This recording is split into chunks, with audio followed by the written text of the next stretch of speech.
Awesome sauce. So I got lots and lots of notes. On Sunday, I posted, in case you're wondering why I'm going back and forth, I'm live on Instagram and I'm live in my private Facebook group. So, hey y'all, if you are not a part of my private Facebook group, you want to join. You get more content, and a lot more the resources there. You get more information. Okay, so click the link in my bio, and hey boo, click the link in my bio, and I will go ahead and add you. Okay, so tonight's topic is how to forgive your husband when holding a grudge seems easier.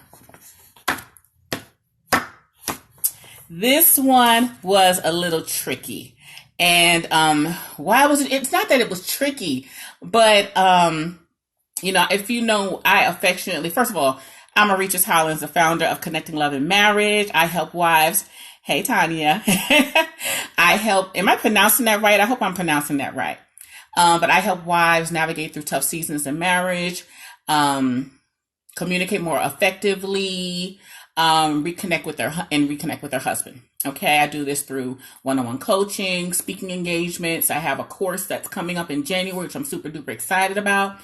And I'll let you know a little bit more about that later. Okay, so that's what I do. I have been married for 16 plus years, and oh, good, thank you. We have 4 amazing daughters, 14, 12, 8, and 2. So along with my husband having to deal with me, he also has to deal with 4 mini-me's. He has one that's kind of like him. Anaya's a little bit like him, my oldest one. So he's blessed to have at least one who's a little bit more, not all New York, okay? The other 3, they straight out of New York, straight out of the Bronx. They've been there maybe twice in their whole life, but they straight out of the Bronx, okay? So, how to forgive your husband when holding a grudge seems easier. This is hard, or I can relate to this because sometimes it's easier or we think it's easier to hold a grudge. That's our instant reaction because we're in some way trying to punish them. We think by holding forgiveness or withholding it and staying angry with them, we think that we're punishing them in some way. Now, granted, yes, we do. Depending on who you are, you might withhold sex. You might give him the silent treatment. You might, pop off and start yelling and screaming. Just depending on what unforgiveness looks like to you. But basically, if you understand the meaning of forgiveness is when you release anger towards someone else, when you're releasing that from you. The thing about unforgiveness is if forgiveness means I'm now letting go of this anger and this frustration, you're now saying, I want to hold on to this instead. I want to stay angry. I want to be unhappy. I want to be bitter towards you. Okay. So you have to make a conscious decision. Which do you want to do? Do you want to stay angry? Now, granted, of course, we all need time to unwind and, oh, thank you, boo. She said she finds my, daily post inspirational. I really love y'all. I sincerely, why I found Connecting Love and Marriage. Let me say that real quick. I spent most of my marriage angry. Okay.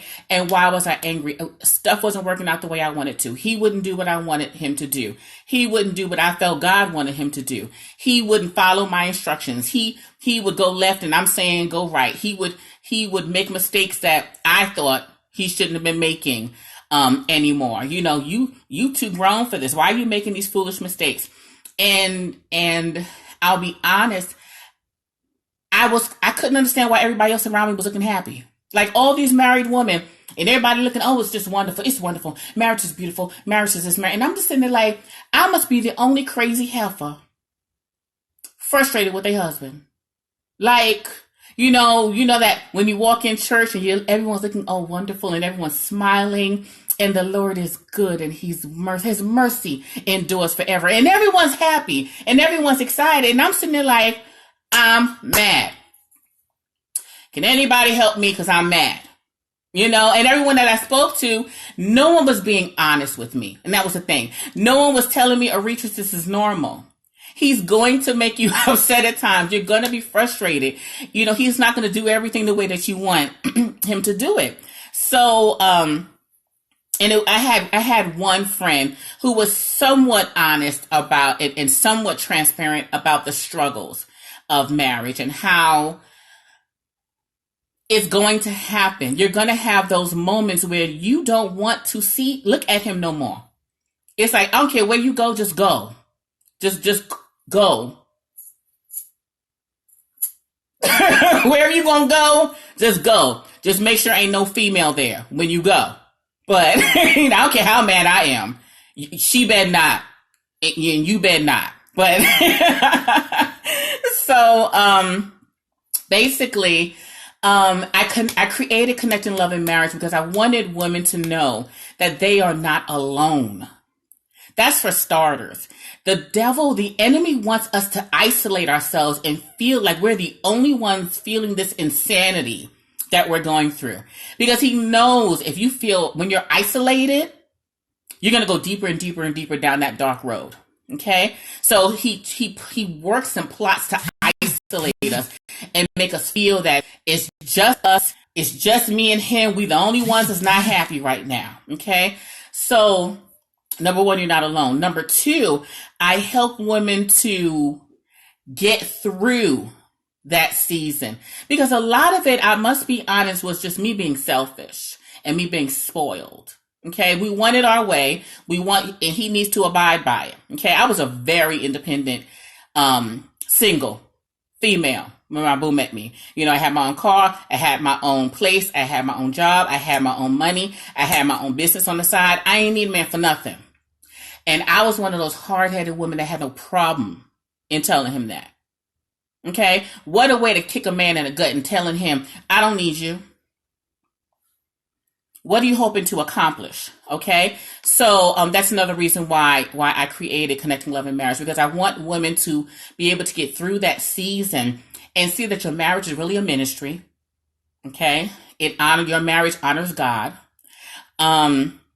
And once you get on the same wavelength, once you get on the same path with each other, once you get in that position where y'all are both on one accord and y'all are going in the same direction, and it's not a power struggle anymore, it's not my way or the highway anymore, you can make it. Like, I promise you. Now, granted, I'm quick to tell people that it's hard. It's not, oh, it's wonderful. And I asked him to do this, and praise God, he said no, he wouldn't do it. No, I still roll my eyes. I still raise my voice every once in a while. I try not to. I do. I'm better. I'm much, much, much better. I'm much, much, much, much better than what I used to be. And thank God for victory. Okay? Thank God for healing and deliverance. And another thing, it's amazing how our childhood affects our marriage. If you really stop and pay attention to what's going on in your marriage and ask yourself, why is this bothering me? Why am I reacting the way that I'm reacting? Where is this coming from?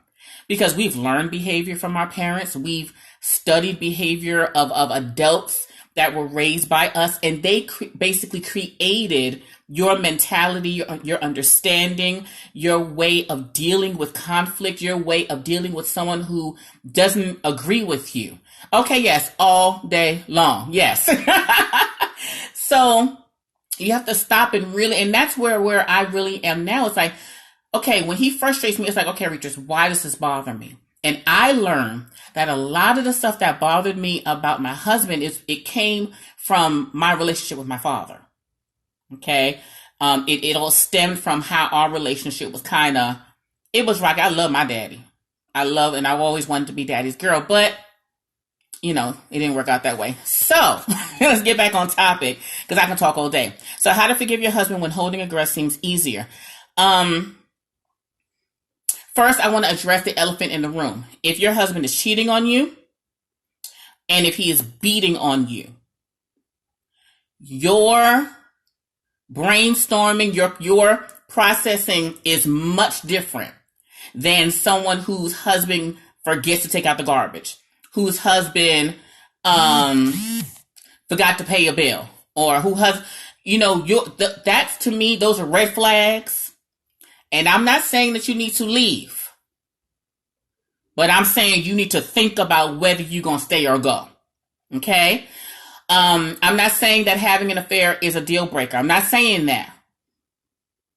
What I am saying is you need to have a real decision about yourself. So when we're talking about unforgiveness and forgiving, even if you decide to leave, you still have to forgive him. Because remember, forgiveness is when you're letting go of that anger and you're letting go of that frustration. Forgiveness is not giving him permission to do the offense again. That is not what forgiveness is. Forgiveness is releasing that negative energy from your heart.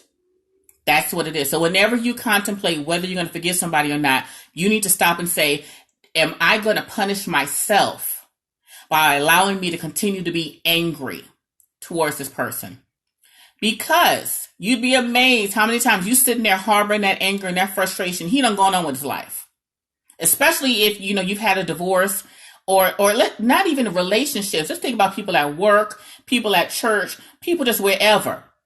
You're sitting there mad and that anger is building and building and building. Most people have gone on with their life already. They've gone on to the next conversation. They've gone on to the next situation. They're no longer thinking about what you are currently upset about. So who actually are you punishing by holding on forgiveness? You're really just punishing yourself. Okay, so whenever you have an opportunity where you can choose to forgive or choose to hold on to the grudge, ask yourself, do I want to punish myself? Okay, because there's a difference between forgiveness and reconciliation.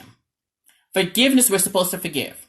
That's what God ordains. That's what God says. We're supposed to forgive the same way he forgave us. That's one thing. That's letting go of the anger and not you're not nailing them to the cross about the situation anymore. But reconciliation is when you begin to mend the relationship, when you come back together and work towards an understanding or work towards safe boundaries or how you two can continue to have a relationship together. Okay, so forgiveness is necessary for you. Reconciliation is a thing that you need to consider, okay? But if you're going to be married, if you decide to stay, why be mad the entire marriage? Okay, you either get off the pot or handle your business, okay? But don't sit there in a marriage and you're complaining and griping, and that's a whole nother topic, and I'm going a little left with that. But basically, you need to make a decision about what you're going to do. And if you are choosing to stay in your marriage, you must make a decision that you are going to work on your marriage. You're going to put in the work that's required for you to build a safe relationship, okay? To build an environment where two people are receiving love and giving the love that they should in their relationship, okay? So, now that I got that out the way, let's go on to the next thing. When you decide to hold on to unforgiveness or you decide to hold a grudge, I want you to stop. Well, first, take out a pen and paper. Take out a pen and paper because I'm going to ask you some questions and I want you to actually write down this stuff. Okay, write this stuff down because you have to sometimes process the information and get it out. And then sometimes when you're looking at it, it's like, wait a minute. That's not looking how I want it to look. Okay, so take out a piece of paper, a sheet of paper, and a pen. And I want you to, I'm over here in Facebook land, looking at these questions.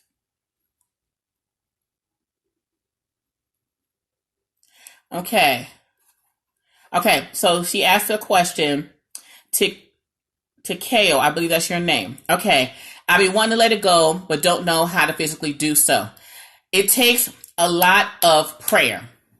Okay, that's number one. You've got to pray and ask God to release this from you. You can't do it on your own because your flesh naturally wants to be angry. For whatever they did, your flesh is going to be like, yeah, high five, anger, be mad, stay mad, hold a grudge, don't talk to him, high five, keep it going, unforgiveness, yeah.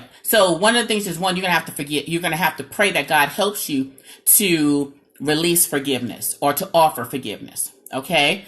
And then while you're doing that, you need to, one, say, when we're holding unforgiveness for someone, we're holding a grudge against them, remind yourself of the last time you held a grudge. No. Let's take a step back. One, what are you hoping to accomplish by holding a grudge?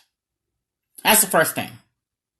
What are you hoping to accomplish by holding a grudge against your spouse? Okay. If you're being intentional in your marriage, your goal probably should be some sort of healthy median, some sort of healthy resolve where you get an understanding and you can grow from it.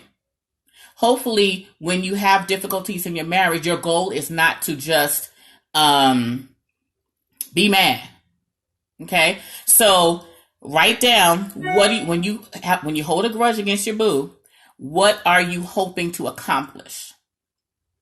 Okay, write that down. Okay, now think about the last time you held a grudge against your husband. Identify why you held a grudge against your husband and how long you held the grudge. I want you to write that down too, because you need to actually pay attention to your habits. Okay, this isn't necessarily about fixing him, because remember, we can't fix our husbands. That's God's job. That's between him and God. Okay, but what we can do is make sure that what we're doing in our actions does not make it more difficult for God to work in our husband. Okay. Next, did it work the last time? So the last time you held a grudge against your boo, did it work in helping you to get to a healthy resolve? Did it work in getting y'all to communicate better? Did it help? Exactly. Ain't thinking about you. Did it help the situation? No, it didn't help. I mean, unless you got magic powers that I don't know about, but whenever I held a grudge, all it did was create a tense atmosphere between me and him. That's it. I wasn't getting all the loving that I wanted to be getting. I wasn't getting all the cuddles that I wanted to be getting. He feeling bad. I'm feeling bad. Nothing was resolved from me holding a grudge or being unforgiving towards him. Remember, when he does something wrong, your instinct go-to needs to be a resolution. How do we solve this problem? Your go-to should not be unforgiveness, because nothing is going to grow from unforgiveness. It's not going to bless your marriage in any way. It never will. And it hasn't yet. Okay? Like I said before, if it worked for you, hey, you got some kind of unicorn power. I don't know. But that's not God's order either. So I want you, number one, holding a grudge does not get you to a healthy resolve in your marriage. You've got to accept that. It will never get you there. If you want a healthy resolve, if you want to stay married, and if you want a good marriage, you have to accept that unforgiveness and holding a grudge will never, ever, ever, ever get you there. Okay? Always keep your mind on the big picture. Always keep your mind focused on where you're trying to go with your husband. Okay? He gonna mess up. He is. But you have to decide ahead of time, what am I going to do when he messes up? Now remember, this is not talking about the man that's cheating and the man that's beating on you. That's a whole different conversation. And I'll just go ahead and tell you what I think. What you're not going to be doing is beating on me. That's automatic. I'm sorry. Bye. Deuces. That's just me personally. That's just me. That might not be your thing. But what I'm saying is, what I'm not going to do is have no man beating on me. 2, cheating. Because I get this question a lot. You can overcome an affair if he is 100% taking ownership for what he's done wrong and willing to build trust and willing to go to counseling and willing to do the hard, laborious work of it's ugly. Once you have an affair, it gets ugly for a while. it doesn't get better after a month. It doesn't. Like, it doesn't. Okay? So, these steps here are not dealing with those. I'm not dealing with you having an affair. I'm not dealing with you beating on me. These strategies, not for you. Okay? You need to seek professional help on whether you're going to stay or go. Okay? So, number one, holding aggression does not get you to a healthy resolve in your marriage. Okay? Now, for those of you that just came on, I am Arrettres Hollins. I am the founder of Connecting Love and Marriage, where I help wives navigate through tough seasons in their marriage, communicate more effectively, rebuild trust in their marriage, and create and reconnect with their boo. Okay? So, my next question to you. Think about the last time you messed up in your marriage. Think about the last time you did something that either bothered him or it was just against an understanding that you had together. Think about the last time you messed up. And please don't be high on your horse saying, I ain't did nothing wrong like what he did. No, I want you to stop and think about the last time you did something that bothered him. Whether you agreed with why he upset or not, that's irrelevant. Because there's times when you get upset and he don't understand why you're upset. That's just the way we are. We're just two different breeds of people. The last time that you offended him or hurt him or violated the marriage in some way, how did you want him to respond? Not how he actually responded. How did you want him to respond? Did you want him to be unforgiving? Did you want him to hold a grudge? Did you want him to withhold sex?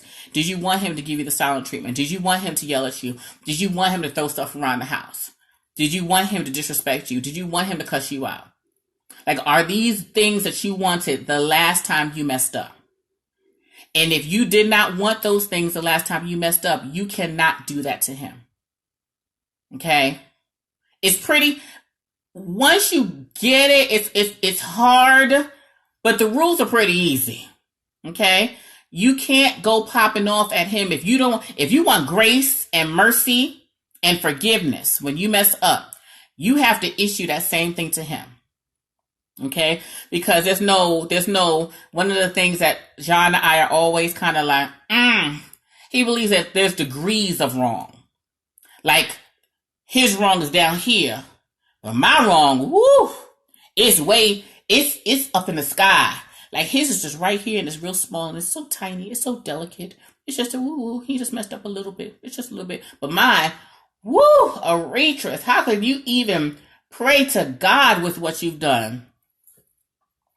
Okay, but my issue is not any better than his issue. His issue is not any better than my issue. Okay, so the next time he messes up, I want you to consider the last time you messed up and offended him. How did you want him to respond? And I want you to write that down. It's going to be a little friendly reminder for you. Okay. If you wanted him to respond with grace and mercy, forget about how he really responded. Remember, you don't control him. When in your marriage, it's your responsibility to react in a way that glorifies God. Are we always going to do that? No. Are we going to mess up? Yeah. But the whole point is that we have to be intentional about trying. Okay? So next, you want to be forgiven. You don't want him holding, so that's number 2. You don't want him holding grudges against you. You don't want him holding out on you. So you need to do the same things to him that you want in return in your marriage. Okay? Now, here's the big thing. What if he is a repeat offender? Because we have those. Unfortunately, my boo was one too. He was a repeat. There were certain things that I was like, look, boo, you can't do this. And he like, okay, I won't do it. Honey, it's been a week. You did it again. Okay, I'm sorry. I won't do it. Okay, it's 3 days. You did it again. You said you wasn't going to do it no more. I'm so sorry. It wasn't my fault. So they're going to do stuff. So if your boo is a repeat offender with a certain act, there's a couple things I want you to do. For starters, we have to follow the word no matter what. Remember, we have to forgive them. But set up healthy boundaries. You have to set up and you have to have, don't talk when you're mad. I'm going to give you the steps of having those hard conversations when they've messed up more than once. Okay. But you need to set up healthy boundaries, and it should not be when the offense has happened. Like if he did something wrong, I need you to give yourself some time to get over it. Okay. And then set up a time to talk to him. So this is how it works. Okay. First, you pray about the situation. Ask God for clarity regarding it. Ask him to guide you through the process. Okay. During that, you want to ask him, is it worth bringing it up? Because there's some stuff that we bring up and it's not really that serious. Like, I would really go all the way left when my husband would put dishes on the counter next to the sink. I was that crazy. I was that crazy girl. You know, why don't you put it in the sink? Put the dirty dishes in the sink. That was me. Okay. So there's certain things that you need not, it's just look, some stuff you don't want, you don't fight about everything. You're going to be fighting all the time. Okay. So, identify if it's even worth bringing up. Okay. Next, choose your battles. Ask God to soften your husband's heart. Okay. In every single session that I have, whenever I'm talking to women, I will always involve prayer and I will always involve God. Okay. Why? When your Mac messes up, your iPad messes up, do you just go to your neighbor or a random person on the street and ask them for help? No. You go to the creator. You go to the Apple store to get an understanding so they can fix it. God created your husband. Go to God about his son. And I'm quick in prayer to say, okay, Lord, your son did A, B, C, and D. Can you help me, your daughter, regarding this situation? Okay. So, ask God to soften his heart and prepare him to hear what you're saying. Okay. God can do it. He did it with Pharaoh.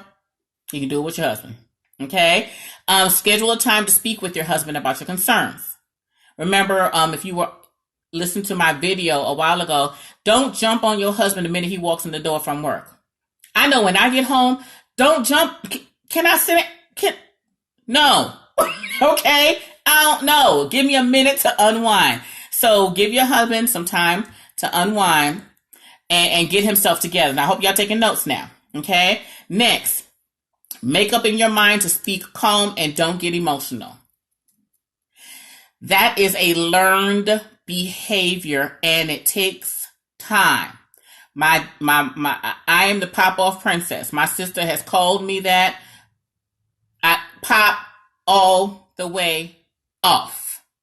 Okay. It took time for me to learn. Shut up. Talk calm. Take the emotion out of it. Now, and also consider I'm a New Yorker. Like I said earlier, I'm from New York. So we talk like this and we happy. We talk like this and it's all good. We just like, look, what's popping, boo? Look, you looking cute. I'm looking cute. We talk animated just because. There's not always a reason why we're animated. And I used to joke, you could see two New Yorkers talking on the corner and you would swear they about to fight. If you didn't know any better, you would think they about to fight. And they could be just happy as can be. Two friends reconnecting. We just talk animated for no reason. My husband's not like that. He's from Dallas, South Dallas. So he's real cool with it, calm with it. Let's not pop off. Why are we getting loud? What's happening? You know, so I had to learn and I had to pray and I had to ask God, look, and then another thing, am I glorifying God when I'm popping off? How in the world, because I'm very active in ministry and at my church, how in the world can I tell everybody how good God is? But when I come home, popping, what you not going to do, what you need to be doing, that's not honoring God. So that's just me. Okay. I'm 100% here with y'all and I understand how we want to go left. But we have to train ourselves to not go left. It takes practice. It takes time. Don't beat up on yourself when you make the mistake. Just get up, brush your boots off, say, okay, Lord, help me. I need to do better. Okay. Next, start the conversation with prayer. Pray with your boo. If you are not a believer in God or you are not a follower, first of all, I want you to DM me. I want you to direct message me because if you want to know the Lord better, I want to help you know the Lord better. Salvation to me is very, very, very important. So let's get that out the way. So if you don't DM me, we're going to get you saved real good. Okay. Accept Christ as your personal savior. Okay. Now, so start your conversation with prayer. Okay. State the facts. John, you did not take the garbage out for 18,000 days. I'm being dramatic. That's another one of my gifts. I'm very dramatic and I'm very sarcastic, which both are very bad in marriage, in disagreements. It's not good to be that way. I'm not boasting, but I'm really good at it. Like, sarcasm oozes out of me. I'll be sitting there saying something and everybody around me be laughing. I'm like, oh, that actually came out my mouth? Oh, man. You know, so I joke sometimes. If sarcasm was a spiritual gift, I got you, boo. I got you. But it ain't. It's my flesh. That's all it is. It's nothing but my flesh. I need to sit down somewhere and get delivered. Okay? Do better, Arrettres. Do better. So, so next thing you want to do, use I statements. You don't want to say, well, you did this and you did that and you did this and you did that. Don't start the conversation with that. Use I statements. When the garbage wasn't taken out for 18,000 days and the garbage is overflowing for 18 billion days, sarcasm again, I felt neglected. I felt, go with I felt, not you didn't want to take the garbage out. You didn't want to do what you said. You didn't ask me out on a date. You didn't do this for me. No. It's talk about how you felt about the facts in the situation. When you didn't take the garbage out, I felt this way. Okay? Because you don't want his guard to go up. You don't want him to feel like, oh, here she go again. Here she go. Because you know they're good for that. They good for saying, oh, here she go nagging, and that N word. Basically, let me tell you what nagging is. And if anybody else ever uses this, you tell them Arrettres Holland of Connecting Love and Marriage came up with this. Nagging means it's just something that men say when they don't like what you're saying. When they're hurt by something. Uh-oh, she making me be a man now. Oh, she nagging me. She making me lead. Oh, she nagging me. That N-word, there's two N-words that I don't like. Basically. And that nagging word, look.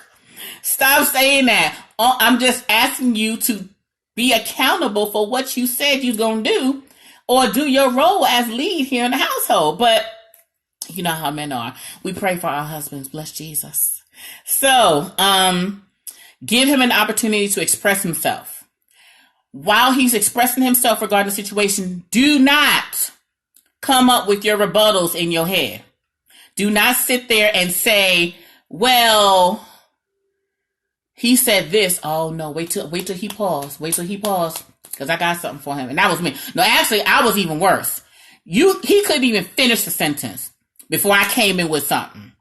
He'd be halfway through a sentence. Hold up. No. Let's take a step back. Because what you're not going to do is, and what you said, don't do that. Let him express himself. Okay? Because remember, we've started this conversation. It's really calm. And we're just getting an understanding between the two of us. Okay? And then your goal. Remember, your ultimate goal, whenever there's a conflict, because you withhold unforgiveness because he did something. He either did or did not do something. Okay? He either said or did not say something. Okay? So, whenever that happens, your goal should always be to come to a healthy resolve. Always. That's always your goal. So, at the end of this conversation, you might not get 100% of what you want.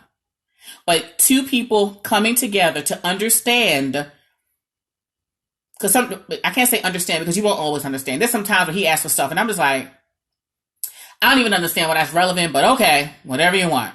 Okay, so I can't just say you understand, but you accept that this is their stance, the same way he will accept that this is, one of the things your stance. Like, I'll give you an example. Sometimes when my husband's trying to get my daughter's attention, he'll snap his fingers. You want to see me? Look, what you not gonna do is snap your finger like my daughters are dogs. To him, that means nothing.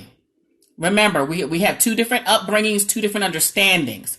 To him, he just getting their attention. To me, you're training them to respond to a man like a dog. That's just me. So he didn't understand why I feel the way. I'm just snapping my fingers. I'm just trying to get their attention. Me, it's like, look, stop snapping your finger at my daughters. Okay. So that was one of them situations where he still to this day don't understand. I've explained it to him. He don't really get it, but he doesn't do it anymore. Okay. So, that's one of the things where you come to a healthy resolve. You don't necessarily have to understand, but if it's not going to murder nobody, go on and give the man a win. Okay. And you just negotiate. You come to an understanding together. You give some, he gives some until you're both happy and you're able to live with it. You have to be able to live with the agreement. Okay. So what if he continues to repeat the offenses? You've had this conversation. He's continuing to do what's wrong. There's 3 things. Okay. 3 things you're going to do. Okay. And this is a good one here. This is a good training. I might have to use this as a training. Yes. Okay. So 1, have the conversation again with the understanding that there will be consequences issued. Okay. There are consequences at this point. So you had the first conversation. He kept doing it. Now you're having the second conversation. Now we're issuing consequences. Okay. So let me give you an example because you're not his mama.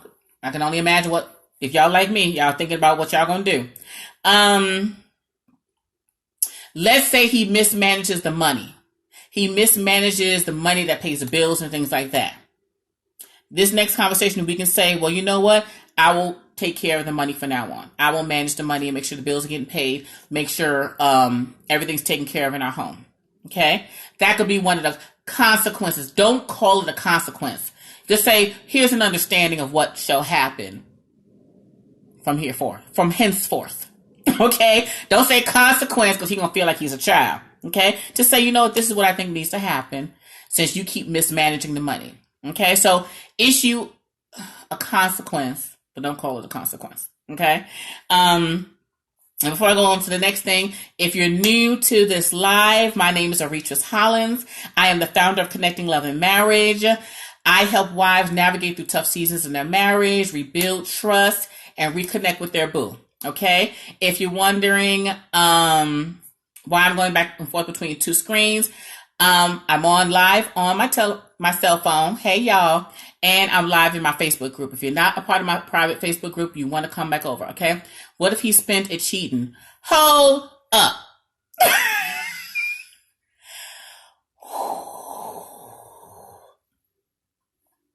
Stitch game. Her question over here is, what if he spent the money cheating?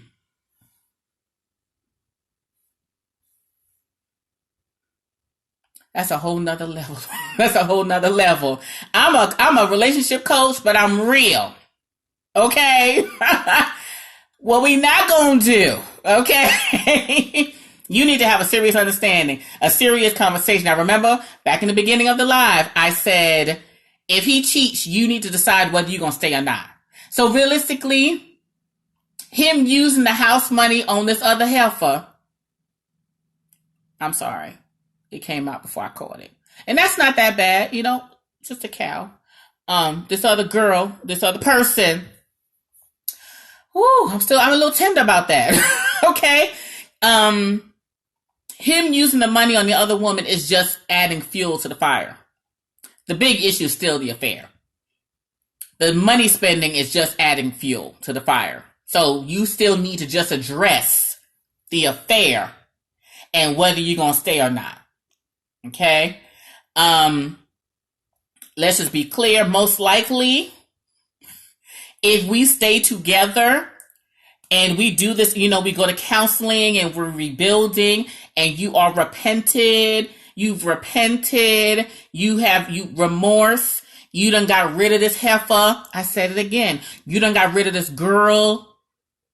She ain't in your life no more. You ain't communicating with her no more. Okay? And we are building our marriage. Most likely he's not going to be responsible for the money for the house anymore. Sorry. Okay. If he has an affair, you have a right to create healthy boundaries. Understandings, things that will help build and rebuild the marriage.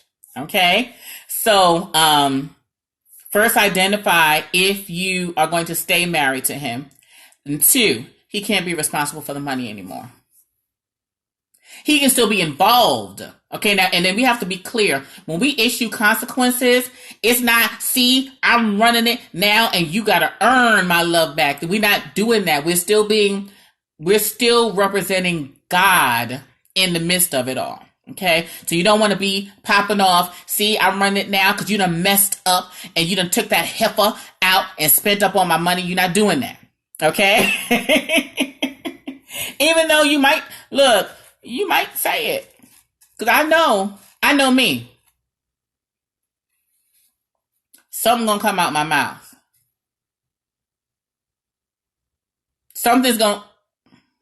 You done spent my money? You done spent money from my kids on this little heifer? Okay, I need to stop that because I'm mad. Now, Stitch Gang, you done mess with me. Okay, so 1, have a conversation. There's consequences this time. Number 2, agree to couples counseling.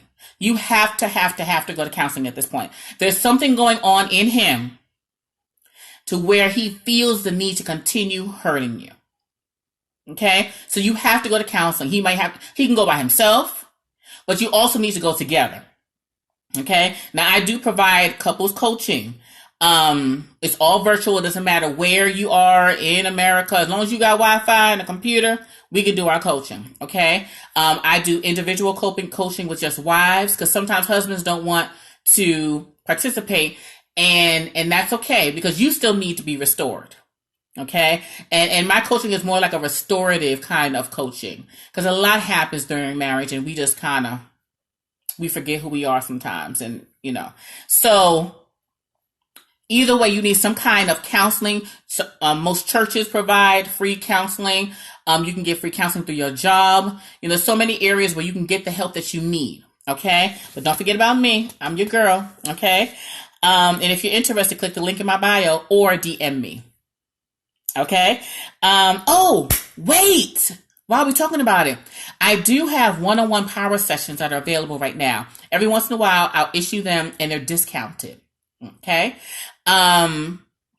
If you would like a one-on-one power session, they are $40 off the regular price. Okay.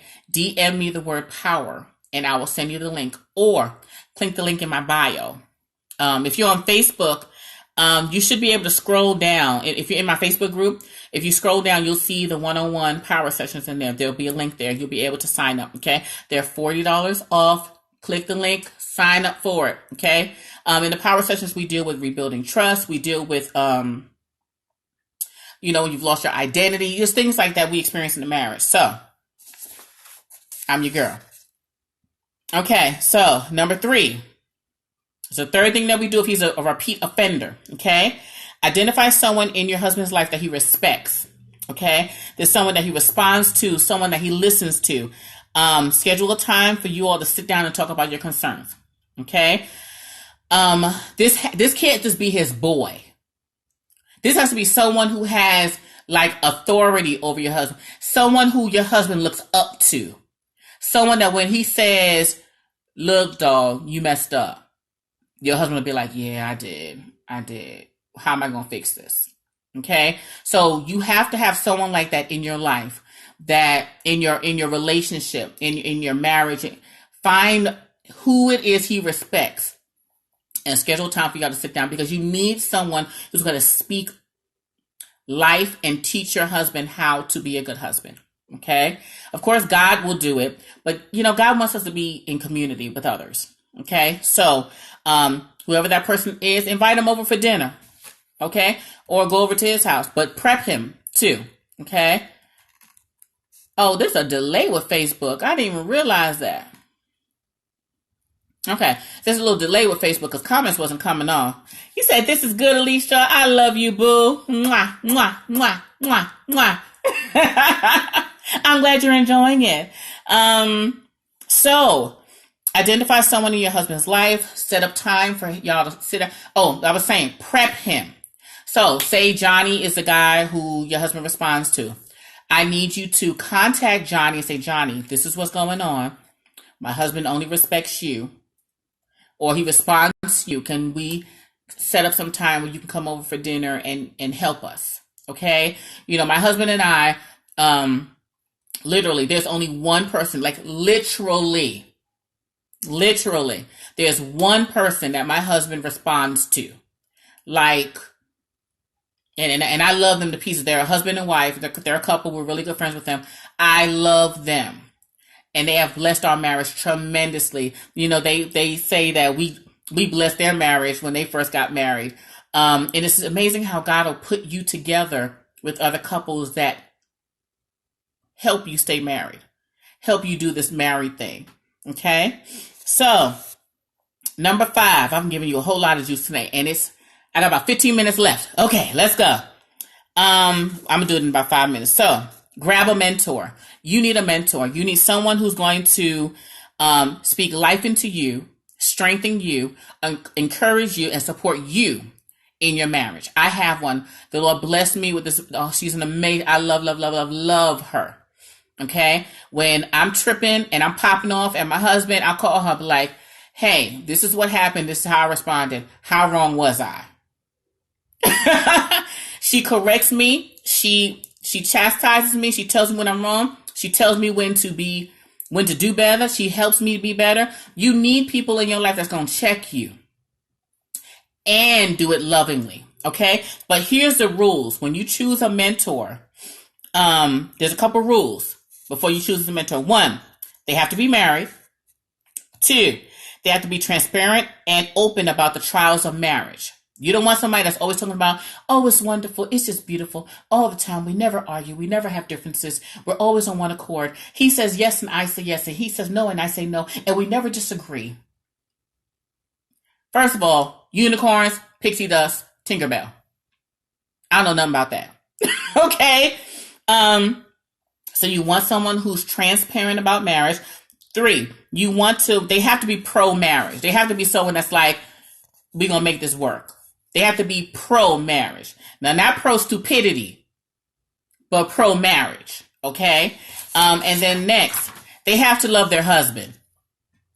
This is very important because I've had people try to counsel me in the early years of my marriage, and it was clear they didn't like their husband. Like, maybe they did like him, but it was just weird. It was just like, I know y'all sleep in separate beds. Like, I don't even think y'all live together. I don't know. I don't know how y'all had them kids. Cause y'all just, now I'm not judging, but at some point I need to know that you love your husband.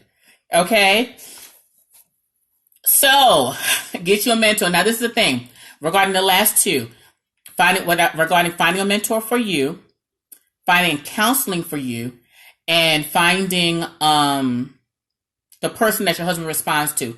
If you don't have those things and you can't find them, I need you to pray. Ask God to send you a mentor. Ask God to send someone into your husband's life. Ask God to show you who is your husband going to respond to. Ask God to show you the counseling, show you the coach, show you who's going to help you get your marriage together. Okay. He will do it. I promise you. God will do it. Why? Because he wants you to stay married. He wants your marriage to be blessed. God gets glorified with. Why is it pausing? I don't know why I just paused. Does that mean it's about to go off? I don't know if that means it's about to go because my live just paused. I don't know what that means. Okay. So let me hurry up. Write this down too. I got 4 scriptures I want you to read.